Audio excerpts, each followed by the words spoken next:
Bonjour les amis, bienvenue sur PowerTrade Crypto, la chaîne de toutes les blockchains. Alors samedi, on avait fait un live avec Manuel Valente, qui a rejoint cette chaîne depuis peu. Nous avions abordé, je lui avais posé plein de questions concernant l'informatique quantique, les ordinateurs quantiques, sujet hyper passionnant. Je vous propose de découvrir tout de suite ce sujet que nous avions abordé sur la chaîne powertrade.fr, que nous publions là aujourd'hui sur la chaîne PowerTrade Crypto, de façon à ce que tout le monde puisse en profiter. Découvrez ça tout de suite les amis.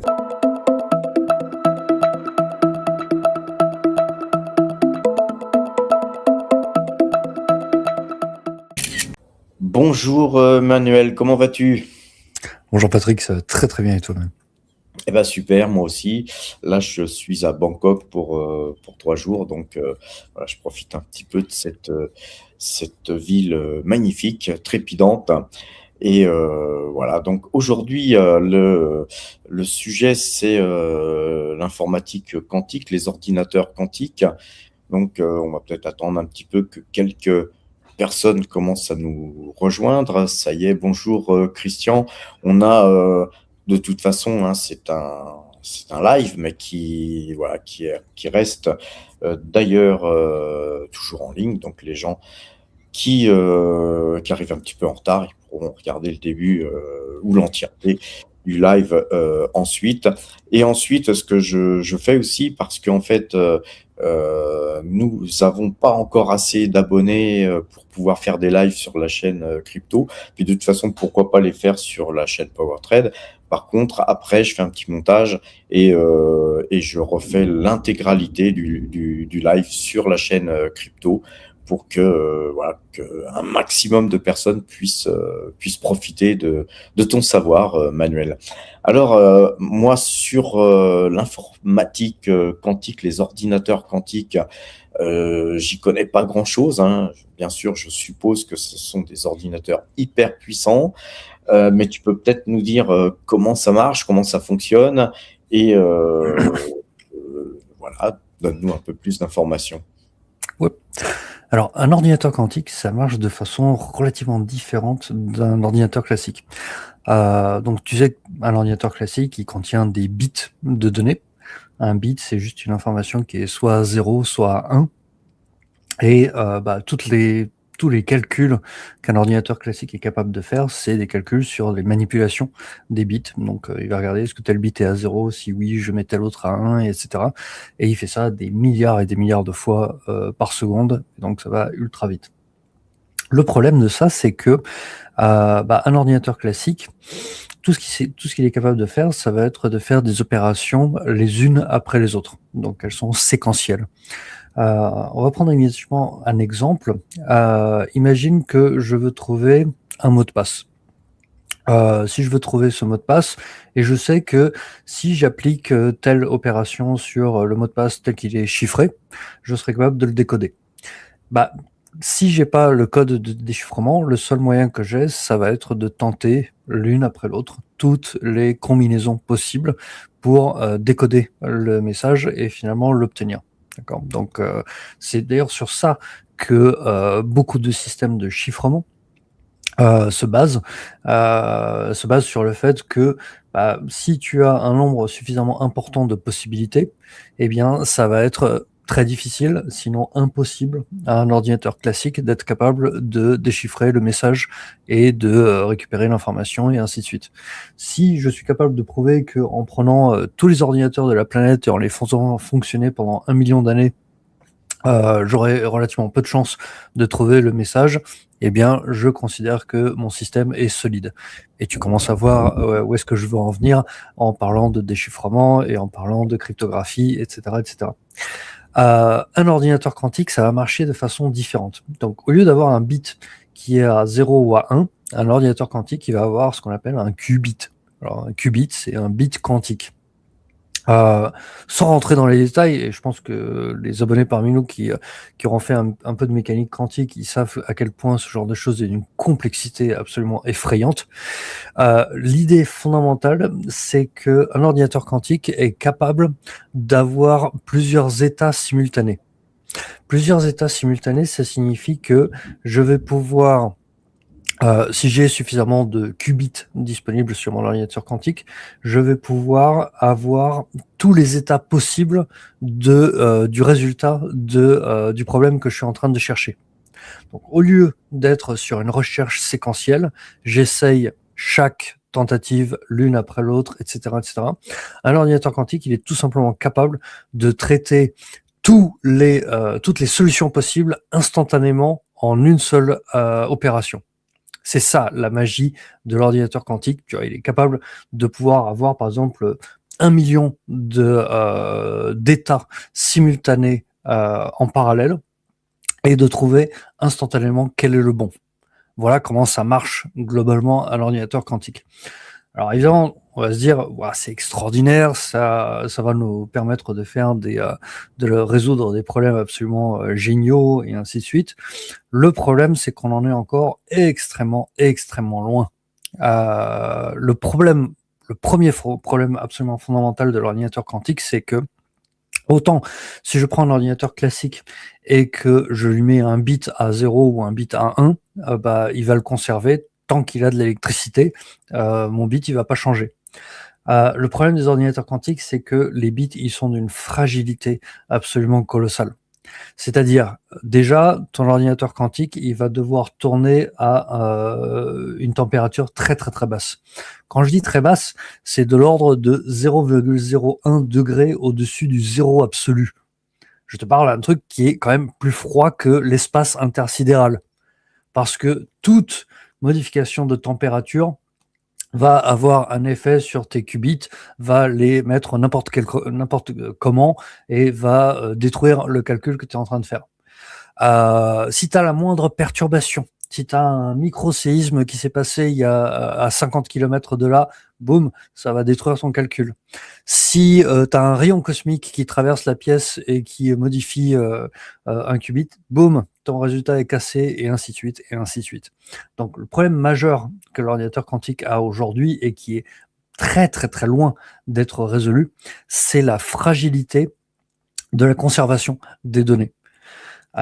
Et ce problème-là, il est encore pire parce que en fait, plus tu vas rajouter de qubits, plus tu vas vouloir faire des calculs complexes et plus ce problème va exister.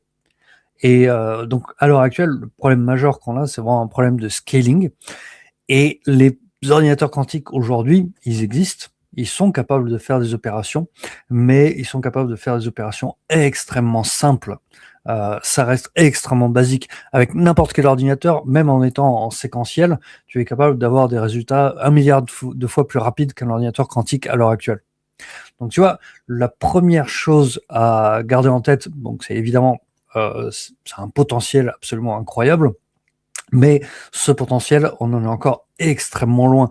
On est encore vraiment à l'état des premières recherches.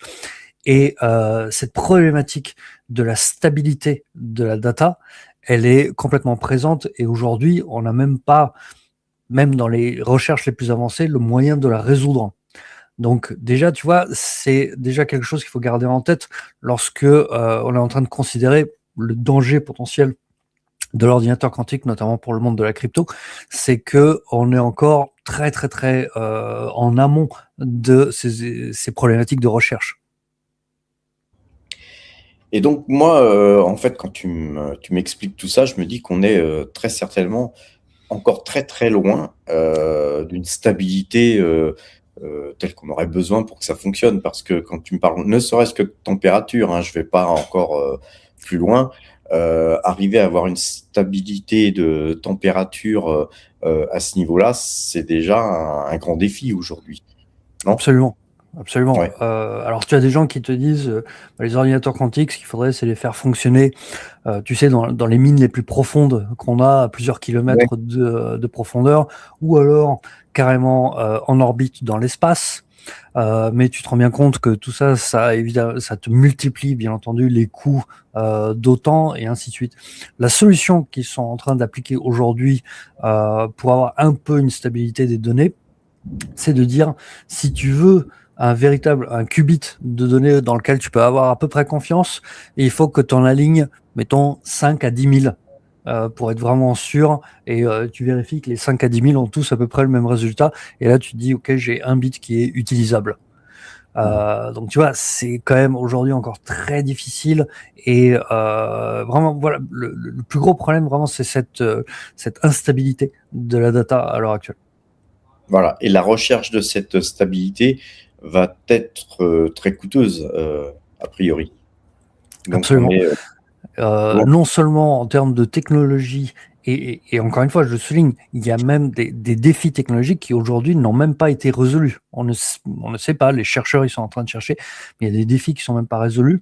Ça coûte cher, ça coûte super cher, et ça utilise beaucoup d'énergie. On critique notamment, par exemple, le monde des cryptos, mais un ordinateur quantique à l'heure actuelle, pour faire ne serait-ce qu'un tout petit calcul, va utiliser une quantité d'énergie qui est relativement colossale. Donc tu vois à quel point les défis sont encore complètement devant nous. Et alors, les meilleures estimations à l'heure actuelle, les estimations les plus optimistes tableraient sur un ordinateur quantique qui serait à peu près aussi puissant qu'un PC de bureau, peut-être à un horizon de 15 ans. Et ça, c'est les plus optimistes. oui, donc c'est encore très loin. Puis ça serait simplement un PC de bureau, ce serait pas non plus Un un ordinateur calculateur, calculateur comme tout le monde se l'imagine en fait. Mais supposons que ça puisse se développer, aller plus vite, et puis qu'on arrive à avoir une stabilité. Quels seraient les effets de ce type d'ordinateur sur le Bitcoin? ouais. Alors évidemment, tu as vu, ça c'est évident dans tous les médias. Regardez, avec l'arrivée de l'ordinateur quantique, Bitcoin va se faire casser, et tout le monde va pouvoir voler les Bitcoins de tout le monde. Et le danger, il tourne autour de ce problème-là. Alors je vais continuer un tout petit peu sur la technique sans vouloir trop rentrer dans les détails. L'idée, c'est la suivante. Bitcoin, comme la plupart des blockchains, fonctionne sur des mécanismes qu'on appelle de la cryptographie asymétrique. Imagine si toi et moi, on voulait échanger des messages secrets. Ce qu'on pourrait faire, c'est qu'on pourrait se donner ce qu'on appelle une clé de chiffrement. C'est-à-dire, je prends un message, je le chiffre avec cette clé, je te l'envoie, et toi, tu vas utiliser la clé pour le déchiffrer, et ainsi de suite. On est capable de se faire l'aller-retour de cette façon-là. Ça, les clés de chiffrement, ça existait dans le passé, et ça a été utilisé notamment par les services de renseignement jusque dans les années 80-90. Au début des années 90, on a découvert notamment des algorithmes qui nous ont permis de faire ce qu'on appelle du chiffrement asymétrique. Parce que le problème des clés symétriques, c'est qu'on est quand même obligé de se les échanger. Et au moment où on s'échange la clé symétrique, s'il y a quelqu'un qui est en train d'écouter, bah, il récupère notre clé symétrique, et il est capable d'écouter et de lire tous les messages qu'on est en train de s'envoyer.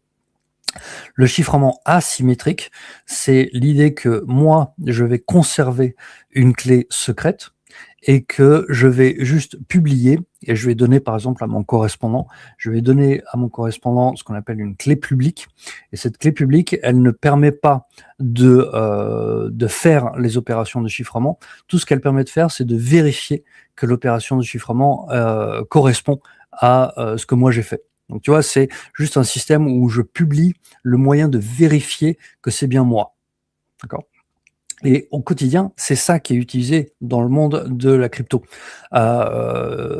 Ceux parmi nous qui ont des portefeuilles en crypto, ils savent que on a une clé privée, que cette clé privée, on la conserve, c'est notamment à l'intérieur d'un Ledger Wallet, par exemple, et que on va publier sur le réseau la clé publique qui correspond à la clé privée. La clé publique ne permet pas de récupérer les fonds en Bitcoin, elle ne permet que de vérifier que effectivement c'est bien moi qui ai déclenché telle ou telle transaction. D'accord ? L'idée, c'est vraiment de dire je suis capable de vérifier que c'est telle adresse qui a déclenché telle transaction parce que je suis capable d'avoir ce clé publique. Voilà. L'idée maintenant, c'est que avec des ordinateurs classiques, Il est inconcevable, parce que c'est beaucoup trop complexe, de remonter d'une clé publique vers la clé privée. Avec un ordinateur quantique, en théorie, c'est faisable. C'est-à-dire qu'à partir du moment où j'ai fait une transaction avec un compte en Bitcoin, je serai en théorie, si j'ai un ordinateur quantique suffisamment puissant, capable de remonter à la clé privée. Et si j'ai la clé privée, ça veut dire que je peux dépenser l'intégralité des fonds qu'il y a sur le portefeuille. Tu vois, le cœur du problème, il est là. C'est que à partir du moment où j'ai fait une transaction avec un portefeuille Bitcoin, si je suis capable de récupérer la clé publique et si je suis capable d'en tirer la clé privée, je récupère l'intégralité des fonds du portefeuille. Donc tu vois, la panique qu'il y a pu y avoir autour de ce sujet, elle tourne autour de ça.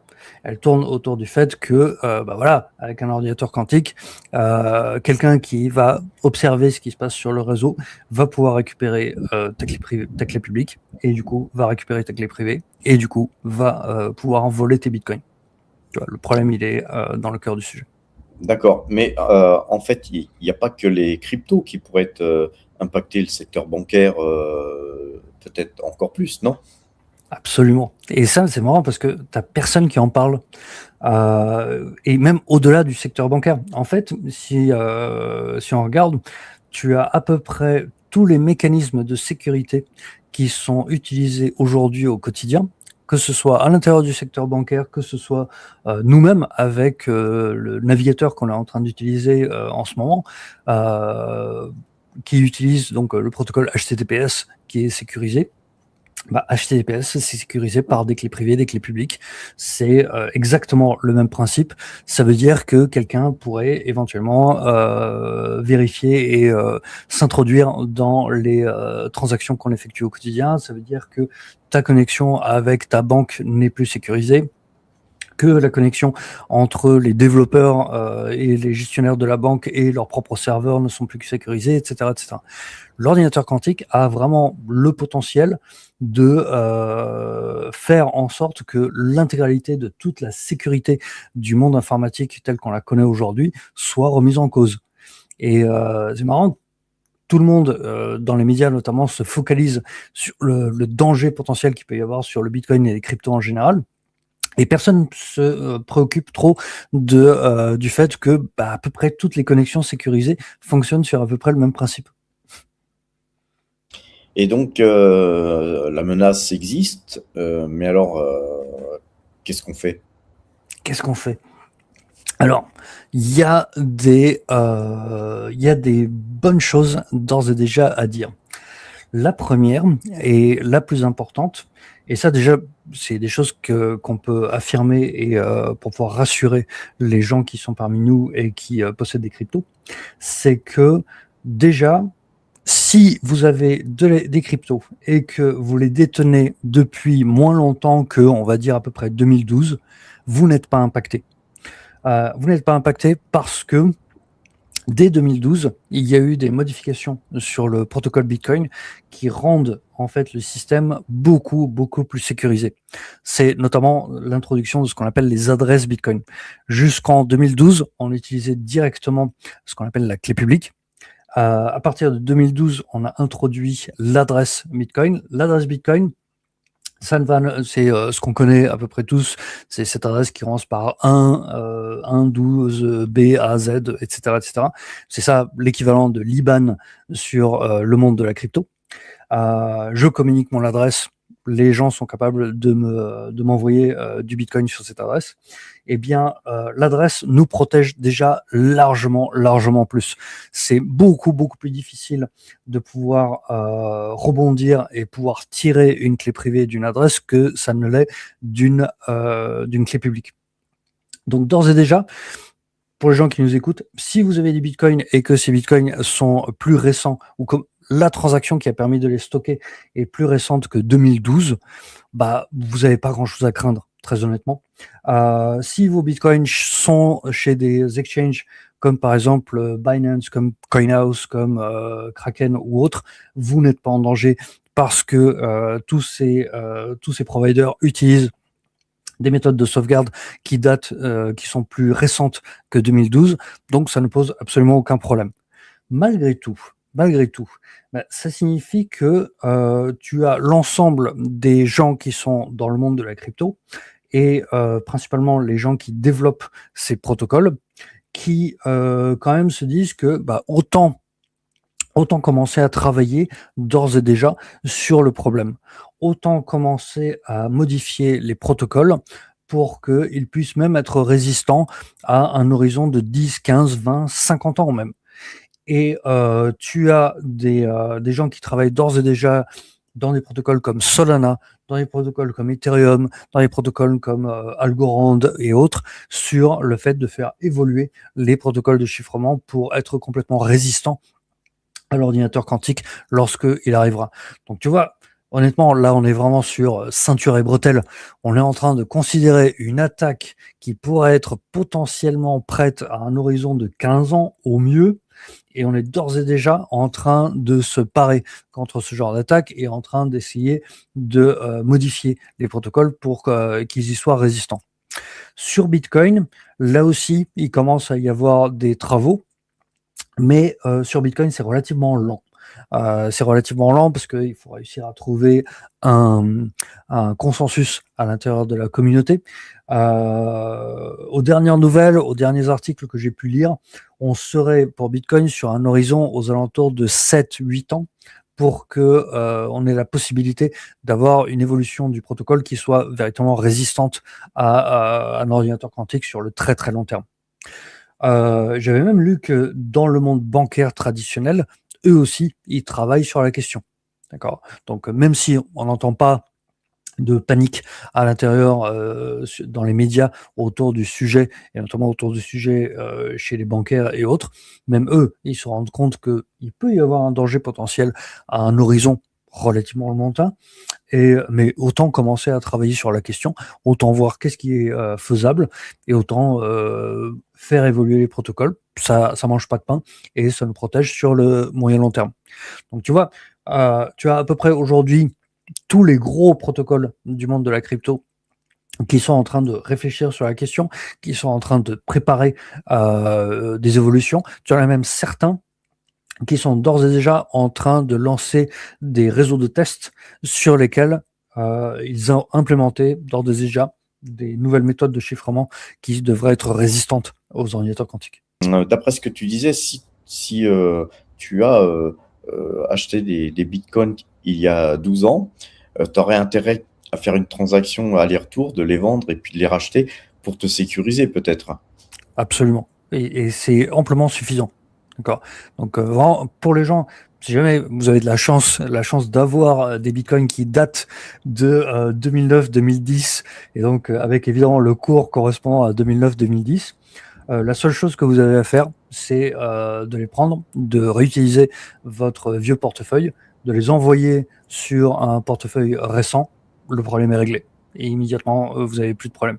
Si vos bitcoins sont chez une plateforme, les plateformes, ils sont évidemment formés à ce genre de choses. Et évidemment, tous les bitcoins et autres cryptos de ces plateformes sont sur des portefeuilles très récents, tout simplement. D'accord.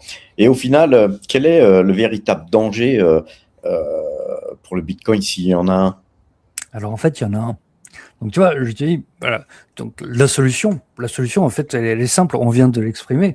On vient de dire, si vous avez des anciens bitcoins, installez un nouveau portefeuille, vous les déplacez, terminé. Le problème est réglé pendant au moins 50 ans. Il y a absolument aucun problème. Et en plus, comme les protocoles sont en train d'évoluer, on pourra faire face relativement sans problème à l'évolution des ordinateurs quantiques et ainsi de suite. Maintenant, il nous reste quand même un certain nombre de soucis. Alors, je vais te raconter ça. Le souci qu'on a, c'est qu'on a un certain nombre de bitcoins qui, justement, n'ont pas bougé depuis très, très, très longtemps. Exemple, Satoshi Nakamoto, le créateur de Bitcoin, on sait qu'il a à peu près entre 800 000 et 1 million de bitcoins. Ces 800 000 à 1 million de bitcoins, ils n'ont pas bougé depuis très longtemps. Et surtout, ils n'ont pas bougé depuis 2012. Il n'y a pas un seul de ces bitcoins qui a bougé depuis 2012. Donc, les bitcoins de Satoshi Nakamoto, ils sont potentiellement à risque si tu as un ordinateur quantique qui arrive sur le marché. Tu en as d'autres. On considère que tu as à peu près, on va dire, entre 2,5, 3,5 millions de bitcoins dont des gens, malheureusement, ont complètement perdu les accès. Donc ça, c'est des bitcoins qui sont complètement perdus. Ils existent sur la blockchain, ils sont là, ils sont sur les adresses telles qu'elles sont définies. Mais comme le propriétaire de ces bitcoins a perdu les accès, bah, c'est des bitcoins qui ne bougent plus du tout. Et potentiellement parmi eux, donc tu vois, si on compte les bitcoins de Satoshi Nakamoto plus les bitcoins dont les clés ont été perdues il y a très très longtemps, etc., on arrive à, on va dire, 3,5, 4 millions de bitcoins à peu près, sur un total de 20 millions. C'est, mettons, 3 millions de bitcoins. 3 millions de bitcoins dont on n'a plus les clés, qui sont sur la blockchain et dont on voit les clés publiques parce que c'est des vieux bitcoins et donc qui n'ont pas les protections qui ont été implémentées depuis 2012. Et c'est là le problème. Ça veut dire que demain, dans 5 ans, dans 10 ans, tu as un ordinateur quantique qui sort. Ok, qu'est-ce qu'on fait? Eh bien, je prends cet ordinateur quantique et je vais aller attaquer tranquillement les bitcoins de Satoshi Nakamoto. Je peux, puisque il y a les clés publiques. Hop, j'attaque. Je récupère les clés privées de Satoshi Nakamoto. Je récupère ces bitcoins et je les vends sur le marché. D'accord. Alors tu vois, ça veut dire que moi, mes bitcoins à moi perso, ils sont pas impactés parce qu'ils sont sur des adresses récentes, modernes, ils sont sur un exchange, etc. Mais si tu vois demain un article de presse, les bitcoins de Satoshi Nakamoto ont été volés, eh ben, immédiatement, tu as une énorme perte de confiance sur l'ensemble du marché crypto. Tu vois, où on commence à avoir des très vieux bitcoins qui commencent à être volés, etc. Qu'est-ce qu'on fait, etc., etc. Donc, c'est très, d'un point de vue relations publiques, d'un point de vue confiance qu'on peut avoir sur le réseau, c'est là que le gros problème se passe. Qu'est-ce qu'on fait de ces très vieux bitcoins? Alors, il est possible que demain, tu aies Satoshi Nakamoto qui revienne et qui, hop, déplace ses bitcoins et le problème est réglé. Mais qu'est-ce qu'on fait de ces 2,5 millions de bitcoins dont on est à peu près sûr que les clés ont été définitivement perdues? Ceux-là, ils ne seront jamais déplacés. Alors, à l'intérieur de la communauté Bitcoin, et notamment chez les développeurs, tu as un certain nombre de propositions. Alors, les propositions, elles reviennent fondamentalement à dire 2 possibilités.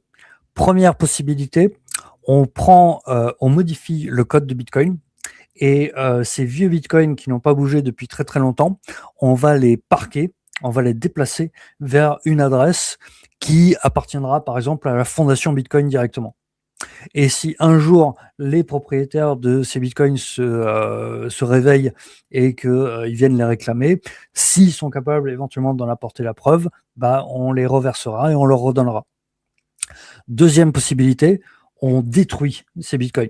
On dit bah ils sont complètement détruits et éventuellement on les remet au pool et on dit bah ces bitcoins seront à nouveau minés par les mineurs et ils seront redistribués et ainsi de suite. Donc tu vois, 2 possibilités éventuelles qui disent dans les 2 cas, on va éviter qu'un ordinateur quantique puisse arriver, puisse voler ces bitcoins qui seront potentiellement à risque. Je dis, on parle de à peu près 3 millions de bitcoins. Et soit on les détruit, soit on les parque quelque part et on a réglé le problème. On a réglé le problème, c'est vite dit, parce que ça veut quand même dire que à partir de là, tu es quand même en train de remettre en cause le caractère de décentralisation du réseau Bitcoin. L'un des piliers fondamentaux sur lesquels s'appuie et sur lesquels se base Bitcoin, c'est le fait que personne n'a la possibilité de prendre tes fonds. Personne n'a la possibilité d'aller regarder à l'intérieur de ton adresse et de te piquer ton argent, ne serait-ce que pour le conserver auprès de quelqu'un digne de confiance, etc., etc. Donc, immédiatement, et ça commence déjà, immédiatement, à l'intérieur de la communauté Bitcoin, ça commence déjà à se bagarrer. Ça commence déjà à se bagarrer en mode, qu'est-ce qu'on fait? Est-ce que effectivement on adresse le problème, on déplace ces vieux Bitcoins, quitte à les détruire, quitte à les conserver quelque part? Ou est-ce que on n'a pas le droit parce qu'on est sur un système décentralisé, parce que si on commence à faire ça, on érode la confiance qu'on peut avoir sur le réseau Bitcoin et qu'on laisse faire. Et que s'il y a un ordinateur quantique qui arrive sur le marché et qu'il vole ces bitcoins, bah c'est tant pis, ils avaient qu'à les déplacer et ainsi de suite. Et avec les conséquences, évidemment, d'arriver dans les médias et de voir, regardez, Bitcoin n'est plus sécurisé puisque il y a des gens qui arrivent à voler des fonds. Voilà, tu vois, le cœur du problème, il est là. Ce n'est pas un problème d'avoir des bitcoins récents qui puissent être volés, parce que ceux-là, ils sont globalement solides et on peut encore voir pendant très très longtemps. Le problème, c'est à peu près 3 millions et demi de bitcoins qui sont très anciens, qui n'ont pas bougé depuis 2012. Qu'est-ce qu'on en fait ? Qu'est-ce qu'on va prendre comme décision à l'intérieur de la communauté Bitcoin pour éviter que ces 3 millions et demi de bitcoins soient volés ? Et si parmi vous, il y en a qui ont des idées brillantes pour résoudre ce gros problème qui va se poser, hein, vraiment, n'hésitez pas à contacter les développeurs Bitcoin. Je suis sûr qu'ils seront ils sont preneurs de toutes les bonnes idées. J'ai quand même une question, moi, puisque, en fait, 3 millions de bitcoins sur 21 millions, ça fait quand même beaucoup. Et sachant que petit à petit, il y a toujours des gens qui vont perdre leurs clés ou mourir et puis ne pas avoir donné accès à leur bitcoin, à leurs descendants, etc., etc.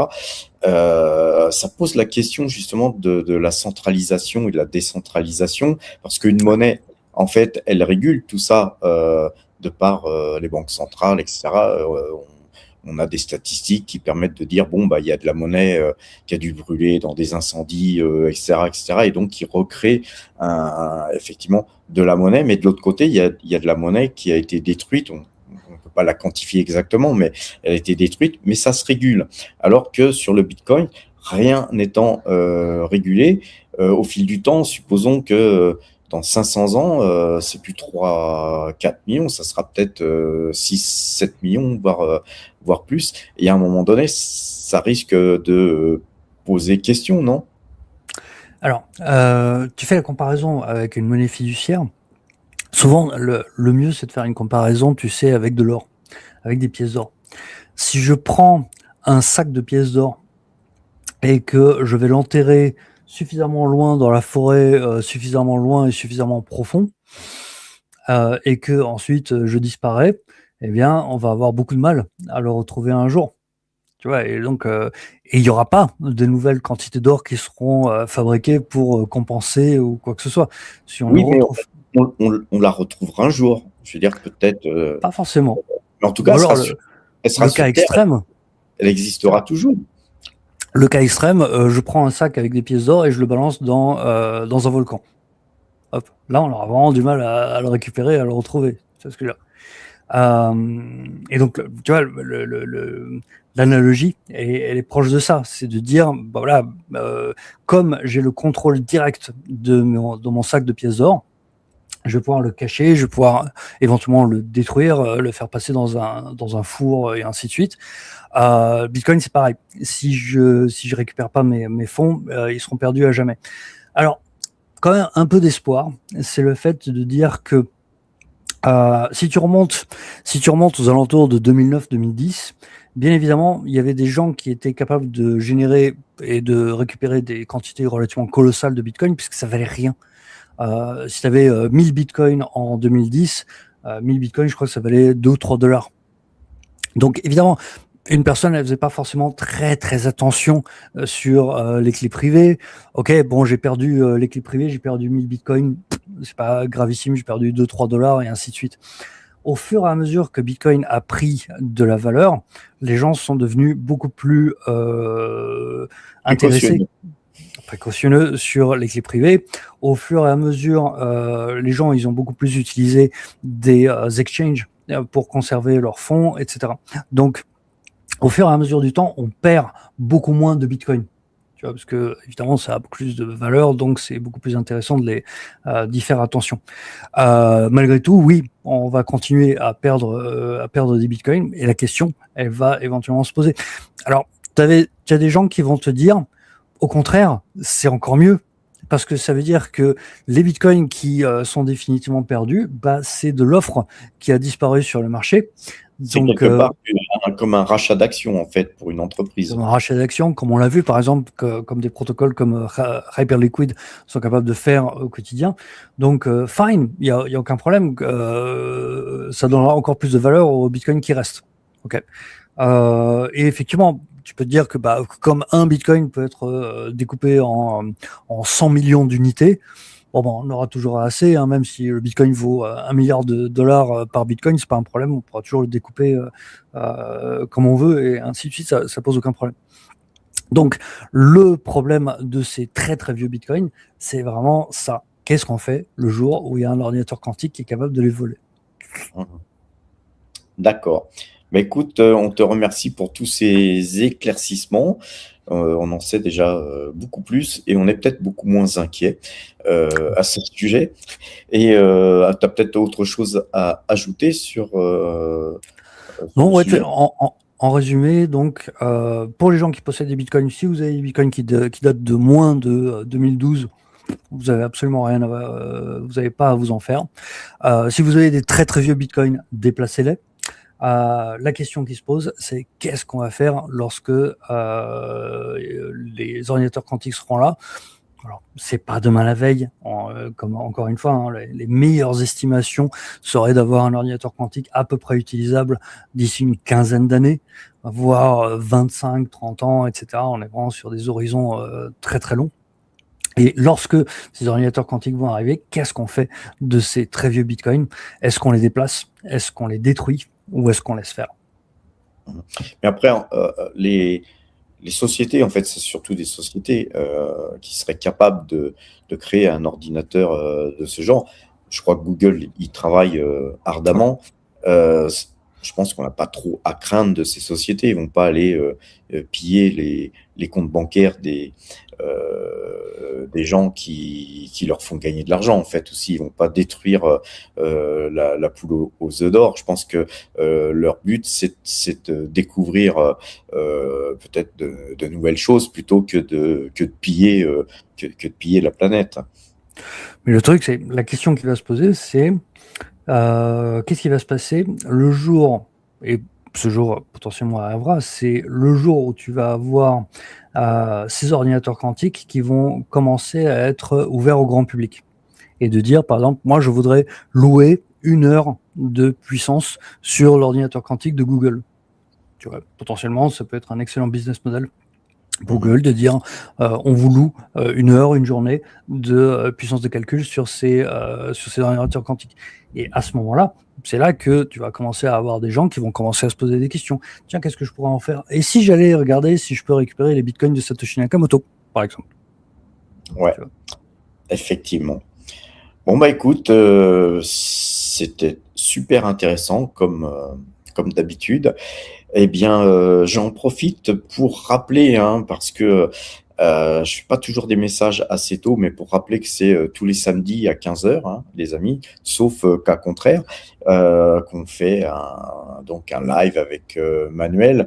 N'oubliez pas de venir y participer, s'il vous plaît. Et puis aussi une chose, hein, tous les power traders qui me suivent sur la chaîne Power Trade, eh bien, soyez gentils, abonnez-vous aussi à la chaîne crypto parce qu'on a des débuts un peu difficiles. On n'est pas très très nombreux. J'aimerais bien voir cette chaîne avec beaucoup plus d'abonnés car elle le mérite, les amis. Alors n'oubliez pas, abonnez-vous à la chaîne crypto.